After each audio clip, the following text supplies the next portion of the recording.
இங்கே லைட்டாக அந்த க்ரீனரி தெரியுது, இந்த சைடு அதிகமாக தெரியல, அவ்வளோதான். ஆனால் நம்ம ப்ரிக் பண்ணாதான் எக்ஸாக்டாக தெரியும். ஏன்னா எல்லா நேரமும் நம்ம ப்ரிக் பண்ணும்போது அது பிளட் வெசலே ஒழுங்காக ப்ரிக் ஆகாது. ஏன்னா நேச்சுரலாக பிளட் வெசல்ஸோடைய நேச்சுரே என்ன அப்படின்னா ஸ்லிப் ஆகும் ஈஸியாக. இந்த சிரஞ்சிக்கே ஸ்லிப் ஆகும். அதனால் ப்ரிக் பண்ண ஒரே ப்ரிக்கில் ஆகாது. சில பேருக்கு ஒரே ப்ரிக்கில் வந்துடும், சில பேருக்கு ஒரு 3-4 ப்ரிக் ஆகும். செஞ்சு காட்டுறேன் சார். கொஞ்சம் மைல்டாக ஒரு ப்ரிக் பண்ணும்போது மட்டும் பெயின் இருக்கும், தாங்கிக்கோங்க. இங்கே பெயின் இருக்கா? இங்கே ஓகே.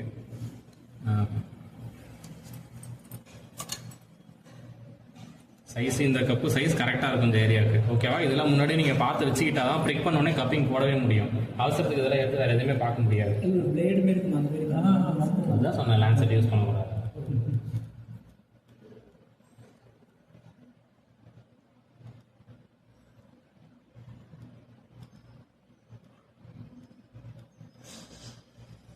வலிக்குது சார்.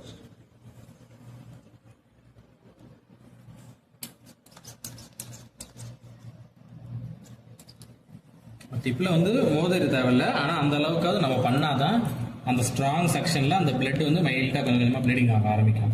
ஆனால் இந்த காலில் தான் கொஞ்சம் அதிகமாக இருக்குது இவருக்கு இதை விட. ஏன்னா இந்த பக்கம் தெரியுறது நமக்கு ப்ராமினெண்ட்டாக தெரியுது அந்த க்ரீனரி. அதில் தான் சார் பண்ண மாட்டோம். இதுலேயே தெரியுது. அதில் தான் பஞ்ச் பண்ணுவோம்